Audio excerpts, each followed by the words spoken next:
Nous sommes en train d'entrer dans le réveil tous ensemble et Dieu va se manifester d'une manière extraordinaire, je crois, dans nos vies personnelles. Plusieurs d'entre vous, vous commencez à avoir une mentalité qui est changée.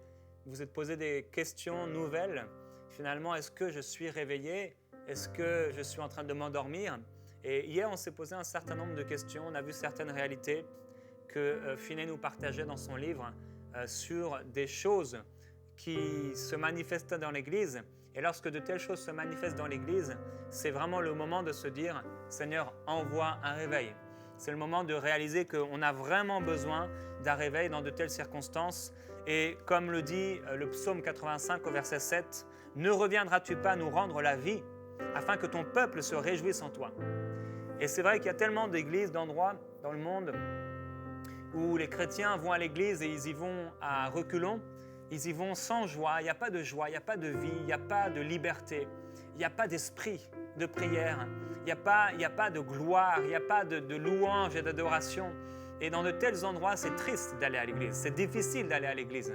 Et il faut qu'il y ait des gens qui se lèvent dans ces églises et avec une vision puissante, une vision forte pour réveiller l'église. Et hier, le Saint-Esprit nous a inspirés à prier pour 2 pays, le Burkina Faso, le Togo. Et je crois que dans ces pays-là, Dieu va faire quelque chose de spécial. Mais au-delà de ces pays, je crois bien sûr c'est la parfaite volonté de Dieu que si dans votre église, vous sentez qu'il y a une tristesse, si vous sentez qu'il y a une amertume, si vous sentez que l'esprit même peut être attristé, si vous voyez que c'est la chair un peu partout, il y a des manifestations du péché, des choses scandaleuses qui commencent à se manifester ici et là, des jalousies, des discordes, il y a besoin d'un réveil et vous êtes la personne idéale puisque vous regardez cette émission et que le Saint-Esprit vous inspire à prier pour le réveil. Vous êtes donc la personne idéale pour prier en faveur du réveil. Alors nous avons vu hier, Dieu a commencé à appeler par son esprit plusieurs intercesseurs. L'intercesseur, il se tient à la brèche. Il se tient à la brèche en faveur du pays, en faveur du peuple, parfois en faveur de l'Église. Normalement, ce serait à l'Église de se tenir à la brèche en faveur du monde perdu, mais quand il y a un besoin de réveil, l'Église et des gens dans l'Église se tiennent en faveur du réveil pour l'Église d'abord, afin que l'Église puisse briller dans le monde. Et on s'est posé la question, quand doit-on s'attendre à un réveil? On a commencé à y répondre dans l'émission d'hier. Et aujourd'hui, on va voir l'importance d'un réveil dans de telles circonstances. Quand il y a un manque d'amour, quand il y a cette frivolité, quand il y a cet esprit mondain dans l'Église, quand il y a toutes les choses que nous avons citées hier. Alors Finney continue en parlant de l'importance d'un réveil dans de telles circonstances. Et il dit, un réveil est la seule chose qui puisse enlever la honte qui pèse sur l'Église et replacer la religion à la hauteur où elle doit être dans l'estime du public. Sans un réveil, l'Église sera de plus en plus couverte de honte jusqu'à ce qu'elle tombe dans un mépris universel. Et quand vous pensez à l'Église francophone, quand vous pensez à l'Église au niveau de l'Occident, au niveau de l'Europe, au niveau de l'Amérique et même d'autres pays, que ce soit en Afrique, en Asie, on peut voir que dans bien des pays, l'Église est complètement méprisée. Alors que là où il y a eu un réveil, je pense à certains pays d'Amérique latine, où le réveil a éclaté il y a un certain nombre de mois ou d'années, on voit que l'Église domine et que l'Église, comme à l'image des premiers chrétiens, les gens ont peur, les gens ont une crainte de ces chrétiens, parce qu'il y a une puissance, parce que l'Église est réveillée. Alors il continue, il dit, vous pouvez tout essayer pour changer ça. Vous pouvez à certains égards changer l'aspect de la société, mais vous ne ferez aucun bien réel. Vous ne ferez même qu'augmenter le mal. Et là, il y a un passage qui m'a marqué personnellement, et ça nous fait nous poser certaines questions. Il dit, vous pourriez bâtir un splendide lieu de culte, recouvrir vos sièges de damas, élever une chaire somptueuse, installer des orgues magnifiques. Vous pourriez ainsi commander parmi les méchants une sorte de respect pour la religion, mais ils n'en recevraient aucun bien réel. Et je pense à parfois certaines églises qui ont mis l'accent premier sur la beauté du bâtiment. C'est une erreur dans laquelle on peut facilement tomber de se focaliser sur l'extérieur. Et Dieu m'a montré il y a plusieurs années que plusieurs pasteurs, plusieurs ministères se focalisaient sur les choses extérieures. L'extérieur, comment les choses doivent paraître, comment les choses doivent être faites, comment on doit voir les choses. Et c'est vrai, les choses doivent être belles. Nous travaillons dans l'excellence et nous recherchons l'excellence. Mais notre cœur n'est pas là. Notre cœur n'est pas dans la beauté d'un bâtiment. Notre cœur n'est pas dans l'importance d'une climatisation. Notre cœur n'est pas dans l'importance de la beauté de telle et telle chose. Notre cœur est dans le royaume de Dieu, le salut des perdus. C'est là que nous mettons tout notre cœur. Il dit « Examinez les lieux où les hommes ont cherché à entourer de splendeur l'autel du christianisme, et vous verrez que l'impression produite a été contraire à la vraie nature de la religion, donc de la foi. Il faut qu'il y ait un énergique élan de la part des chrétiens et une effusion de l'Esprit de Dieu. Sans cela, le monde se moquera de l'Église. » Et c'est vrai que plusieurs ont pensé que si nous avons des beaux bâtiments, alors le monde aura un grand respect pour nous. Mais c'est complètement faux, puisque le monde a déjà d'excellents bâtiments. Le monde est déjà nourri d'excellence d'or et d'argent. On pourrait recouvrir notre Église de diamants. Et souvent, qu'est-ce que cela amènera dans le cœur des croyants? Encore plus de mépris. Regardez ces chrétiens, regardez ces voleurs. C'est pour ça que l'accent ne doit pas être mis là-dessus. Bien sûr, nous pouvons avoir des très beaux bâtiments. Nous pouvons avoir des splendides lieux de culte. Mais notre cœur n'est pas là. Nos prières ne se tournent pas vers ça. Nos prières se tournent vers le royaume de Dieu et vers les choses qui concernent le royaume de Dieu. Et le royaume de Dieu, ce n'est pas le manger et le boire.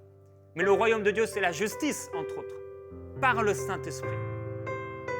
Deuxièmement, il dit un réveil est la seule chose qui puisse rétablir l'amour et la confiance entre les membres de l'Église. Et rien d'autre ne doit pouvoir les rétablir. Aucun autre moyen ne saurait ranimer cet amour que les chrétiens éprouvent quelquefois les uns pour les autres, alors qu'il leur arrive même parfois de ne pas trouver de termes pour l'exprimer. Vous ne pouvez avoir un tel amour sans confiance, et vous ne pouvez rétablir la confiance sans un retour à la vraie piété. Si un pasteur voit qu'il perd la confiance de son Église, il doit travailler à amener un réveil. Ainsi seulement, il regagnera la confiance. Je ne veux pas dire par là que ceci doit être son mobile, mais qu'un réveil suscité par son moyen lui rendra la confiance des membres de son troupeau qui s'adonnent à la prière. Si un ancien dans l'Église ou un membre ordinaire trouve ses frères refroidis à son égard, il n'y a qu'un moyen de changer cela, qu'il redevienne lui-même spirituel et qu'il manifeste par sa physionomie et par sa vie la splendeur de l'image de Christ. Et là encore, il y a un point tellement intéressant. Parfois, on réalise que les gens se sont refroidis à notre égard. Et on se dit, le problème, c'est les gens. Mais si je suis en feu, si je suis spirituel, si par ma vie, je fais éclater la splendeur de l'image de Christ, il est certain qu'il y aura toujours un peuple mis à part qui ne demandera qu'à boire et qu'à manger à travers ma vie, à travers le Saint-Esprit qui se manifeste dans ma vie et même jusque dans ma chair. Cet esprit s'implantera dans l'Église et s'y répandra. La confiance sera renouvelée et l'amour fraternel régnera de nouveau. Un réveil est indispensable pour détourner de l'Église les jugements de Dieu. C'est le troisième point. Ce serait là prêcher une chose étrange. Si les réveils sont des miracles, et si l'Église ne peut plus contribuer à les produire, qu'elle ne peut contribuer à produire un orage. S'il en était ainsi, nous ne pourrions pas dire à l'Église qu'elle doit s'attendre à des jugements de Dieu, à moins qu'elle ne se réveille. Nous affirmons que les chrétiens qui ne se réveillent pas sont plus à blâmer que les pécheurs qui ne se convertissent pas, et que s'ils ne sont pas réveillés, ils peuvent compter que Dieu les visitera de ses verges. Combien souvent Dieu ne visita-t-il pas de ses jugements le peuple juif, parce qu'il ne voulait pas se repentir et se laisser ranimer lorsqu'il était appelé par les prophètes. Parfois, dans l'exercice du ministère que Dieu m'a confié, je sens parfois une colère m'animer. Non pas une colère contre les gens, mais une colère contre la manifestation du péché, la manifestation de la rébellion, la manifestation du déshonneur pour Dieu et pour sa maison. Et cette colère doit être canalisée et doit être amenée dans l'amour et doit traverser l'amour parce que Dieu est amour, sans quoi les hommes sont jugés et les hommes sont condamnés. Il y a effectivement pour le chrétien charnel qui refuse l'appel de l'Esprit de Dieu, il y a comme une colère qui est en train de se produire. Il y a comme quelque chose qui est en train de se produire et qui pèse sur lui au bout d'un moment. Le travail de sa conscience, le Saint-Esprit attristé, les portes ouvertes qu'il ouvre par sa désobéissance, qu'il ouvre par son mépris des choses de Dieu et de la divinité du Saint-Esprit, des choses qui amènent cette personne sous une sorte de jugement. Et la Bible en parlera de la correction par exemple, quand Dieu va nous corriger par sa parole.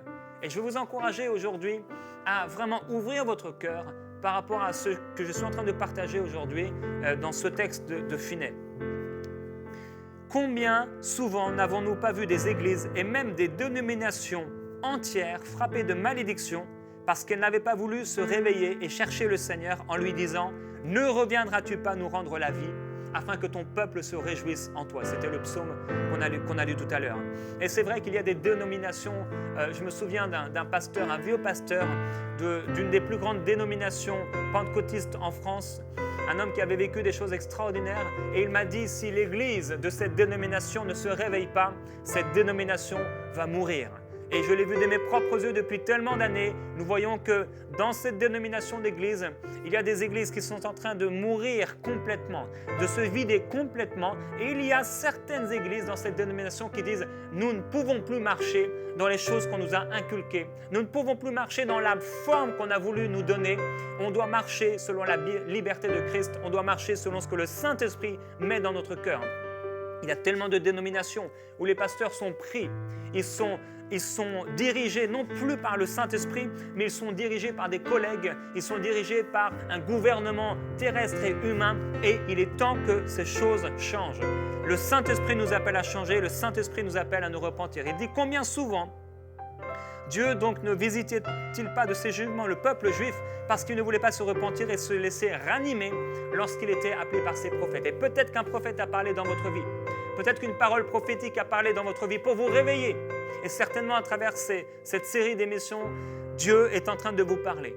Quatrièmement, il dit il n'y a qu'un réveil qui puisse préserver une église d'être anéantie. Une église qui décline ne peut continuer d'exister sans un réveil. Si elle reçoit de nouveaux membres, ils seront pour la plupart dénués de piété. Et c'est vrai, là où une église est sans piété, sans puissance, la personne qui se convertit et qui arrive dans cette église devient la plupart du temps sans piété et sans puissance. Sans un réveil, le nombre des conversions en une année ne sera en général pas aussi grand que celui des décès. C'est anormal. Il y a quelque chose qui doit se lever en toi, mon frère, ma sœur, et qui doit dire, mais ce n'est pas normal. Ce n'est pas normal que je ne vois pas de conversion. Ce n'est pas normal que mon Église ne soit pas engagée dans l'annonce de l'Évangile. Et une fois encore, ce n'est pas pour condamner les autres, mais c'est pour moi-même m'éprouver et m'examiner pour voir si je suis dans une vraie foi, une vraie piété, une vraie vie de l'esprit. Il y a eu dans ce pays des églises dont les membres sont morts, et comme il n'y avait point eu de réveil, et que de nouveaux convertis n'avaient par conséquent pas pu prendre leur place, elles se sont éteintes et leur organisation a été dissoute. Un pasteur m'a dit qu'il avait travaillé comme missionnaire en Virginie, dans la localité où le célèbre Samuel Davis brillait autrefois comme un flambeau. L'église dont Davis avait été le conducteur ne comptait plus un seul frère. L'église s'était enorgueillie et elle était dispersée. J'ai entendu parler d'une église en Pennsylvanie autrefois florissante, mais qui, ayant négligé de demander un réveil, avait été réduite à un si petit nombre de membres que le pasteur devait envoyer chercher un ancien d'une église voisine pour distribuer la communion. Et j'ai entendu ce genre de choses dans la dénomination dont je vous ai parlé tout à l'heure, où les églises se vident et on est obligé, parfois un pasteur est obligé d'être pasteur de 5 églises et de faire un certain nombre de kilomètres, parfois longs, le dimanche, parce qu'il n'y a plus personne. Il y a alors besoin d'un réveil. Et cinquièmement, pour terminer ce moment d'exhortation, seul un réveil empêchera les moyens de grâce de faire du mal aux impies, aux pécheurs.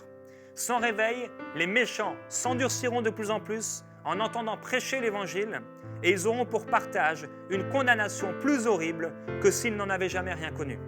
Vos enfants et vos amis seront condamnés à un sort bien plus affreux en enfer après avoir eu à leur portée les moyens de grâce s'il n'y a point de réveil pour les convertir. Il vaudrait mieux pour eux qu'il n'y eût ni moyen de grâce, ni sanctuaire, ni Bible, ni prédication, que de vivre et de mourir là où il n'y a point eu de réveil. L'Évangile est odeur de mort qui donne la mort, à moins qu'il ne soit offert aux pécheurs comme une odeur de vie qui donne la vie. Et pour terminer, il dit, un réveil est le seul moyen par lequel une église puisse être sanctifiée, croître dans la grâce et être préparée pour le ciel. Qu'est-ce que croître dans la grâce? Est-ce entendre des sermons et acquérir quelques notions nouvelles sur la religion? Non. Le chrétien qui fait cela, mais rien de plus, va de mal en pire, s'endurcit Et chaque semaine, il est plus difficile de le stimuler au devoir. Et je prie aujourd'hui que vous ne soyez pas ce type de personne qui allait à l'église de semaine en semaine sans changer. Et on va prier aujourd'hui par rapport à ce qu'on a partagé maintenant. On va demander au Saint-Esprit vraiment de venir réveiller, ranimer son église. Dieu veut le faire et Dieu veut l'accomplir dans votre vie. Si vous êtes une de ces personnes qui allait à l'église de semaine en semaine, vous ne voyez pas de changement. Vous n'êtes pas zélé pour le royaume de Dieu. Vous ne sentez pas de passion pour le royaume de Dieu. Vous ne sentez pas de ferveur pour le royaume de Dieu. Vous ne sentez pas un feu à l'intérieur de vous. Alors on peut simplement, et vous pouvez vraiment, je vous exhorte maintenant dans ce temps de prière. Et ce temps de prière et cette émission, ce n'est pas moi qui prie, entre guillemets, seulement pour vous, mais c'est un moment intime dans la présence de Dieu où vous êtes encouragé à prier pour tel et tel sujet que le Saint-Esprit nous inspire. Aujourd'hui, Dieu veut nous inspirer, Dieu nous inspire à continuer à prier pour ce réveil. Et si c'est vous, vous vous reconnaissez, vous allez à l'église, peut-être vous écoutez des prédications, et peut-être vous êtes en train de vous comparer et de vous dire « Oui, mais moi je suis plus zélé que telle et telle personne », la question n'est pas là. La question est « Est-ce que le zèle de la maison de Dieu est comme un feu en vous? Est-ce que le zèle de la maison de Dieu vous dévore? Est-ce que l'amour pour la maison de Dieu est en vous pleinement? Et si ce n'est pas le cas, je voudrais vous encourager maintenant à fermer vos yeux si vous le pouvez et à répéter cette prière après moi si les paroles résonnent dans votre esprit, à dire « Père, pardonne-moi d'avoir agi dans la nonchalance, d'avoir marché dans le mépris, de t'avoir peut-être déshonoré, rejeté, d'avoir manqué de révérence pour ta maison. Je veux marcher en toute ferveur. Je veux être zélé et je veux connaître ce que tu as vécu, Jésus. Le zèle de ta maison qui me dévore. Voilà pourquoi je veux me repentir aujourd'hui de toute paresse spirituelle, d'avoir méprisé ta maison, d'avoir oublié l'appel que tu avais pour moi, d'avoir écouté ta parole comme si c'était une parole d'homme, de l'avoir méprisée, de l'avoir rendue sans puissance. Je me repens aujourd'hui.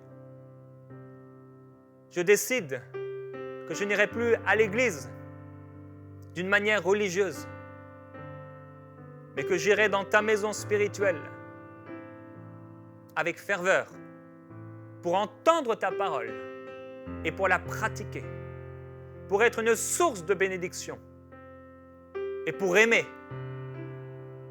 Père, je t'aime. Je t'aime. Fais-moi vivre ce zèle nouveau. Merci parce qu'en toi, il n'y a plus de condamnation. Tu as pardonné toutes mes fautes. Tu m'as aimé le premier. Me voici pour accomplir ta volonté. Alléluia. Continuez à prier selon ce que le Saint-Esprit vous inspire à prier. Maintenant, il y a plusieurs personnes d'entre vous, vous ressentez des choses. Le Saint-Esprit est en train de vous donner certaines réalités.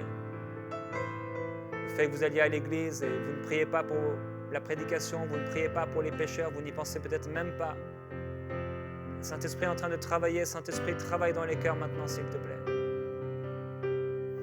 Travaille dans les consciences. Rends notre conscience tellement sensible.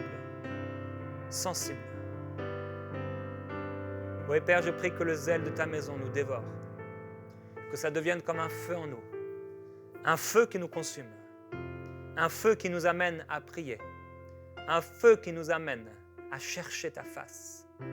Un feu en nous. Père, nous voulons ta gloire et nous voulons ce réveil. Nous t'aimons, Seigneur. Nous ouvrons nos cœurs à ta présence. Merveilleux Saint-Esprit. Glorieux Jésus-Christ. Si le Seigneur maintenant est en train de vous révéler des appels, certaines choses qu'il vous avait demandé de faire dans l'Église, et vous avez méprisé la prophétie, vous avez méprisé cette petite voix intérieure. Aujourd'hui, c'est le temps de vous repentir et de faire ce que le Saint-Esprit vous a inspiré de faire. Ça peut être très simple, peu importe, à moins que vous vouliez des choses compliquées. Mais cette simple parole de Dieu, accomplissez-la. Faites ce que le Saint-Esprit vous a inspiré et vous a demandé. Qu'il vous réveille. Qu'il vous réveille. Qu'il le fasse maintenant. Alléluia. Crochet de Beliama et Sostokori Bichuataya. Horo bro bria barabara croste le brambaya. Horo brandara sheke le bricara froppe calabroia sotto corobro pelibria sotto. Alléluia. Père, je veux prier pour toutes ces églises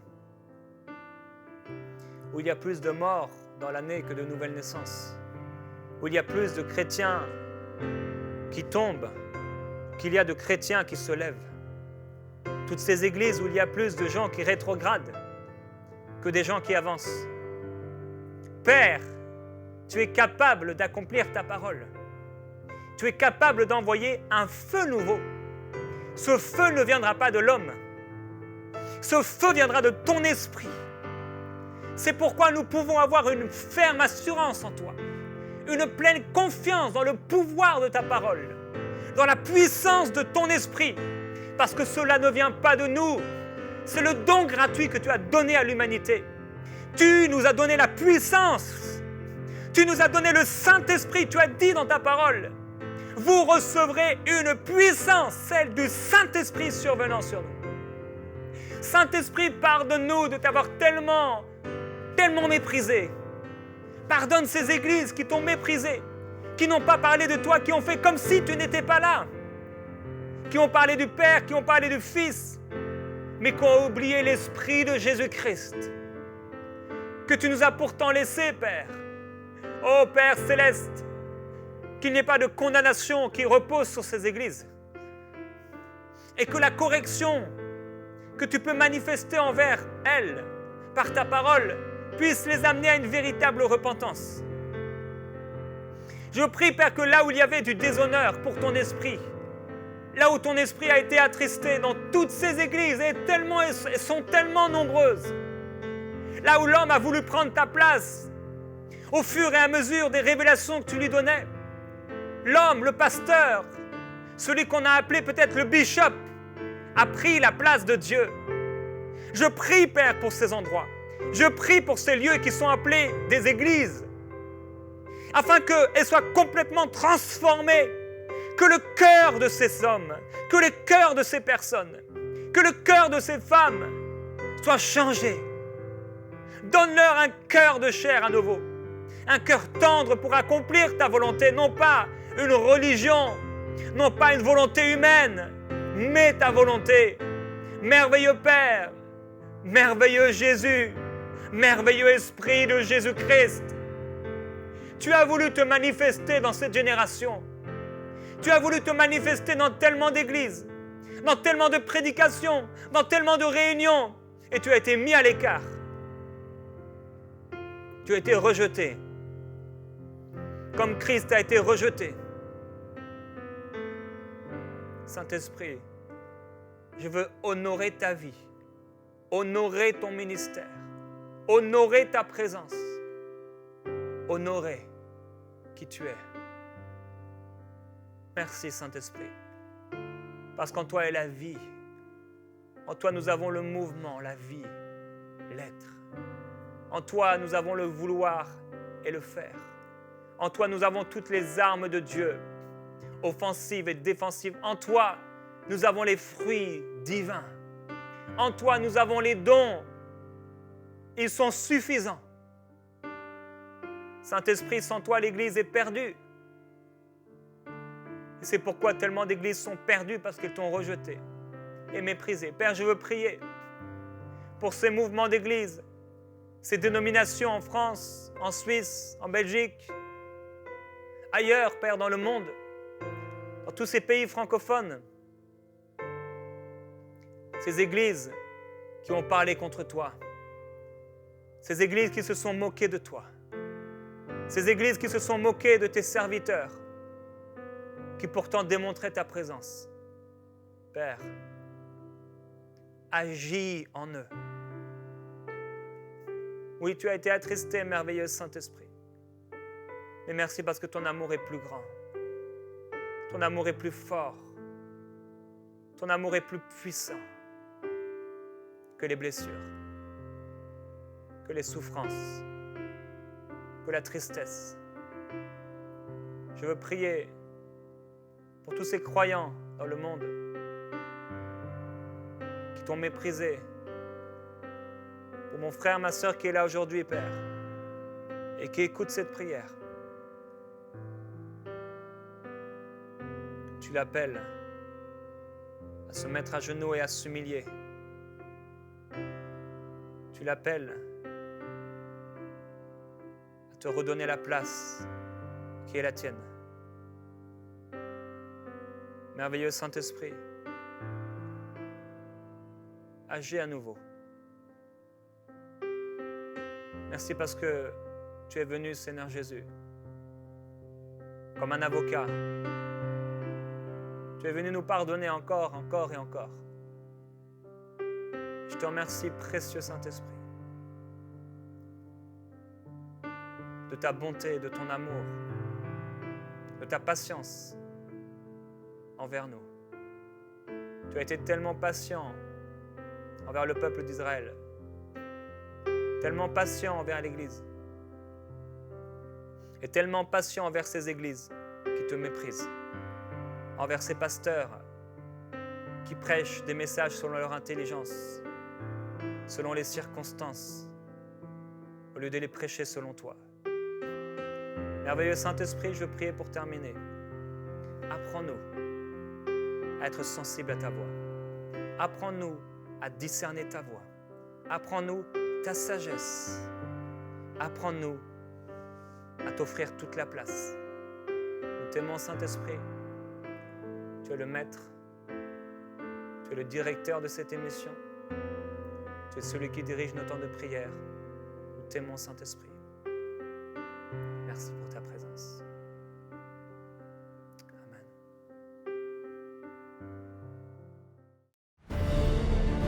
Envoyez-nous vos sujets de prière à prière@enseigne-moi.com.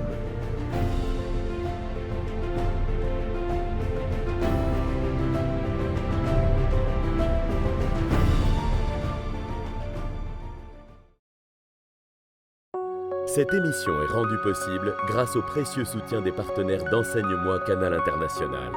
Retrouvez tous nos programmes sur enseigne-moi.com.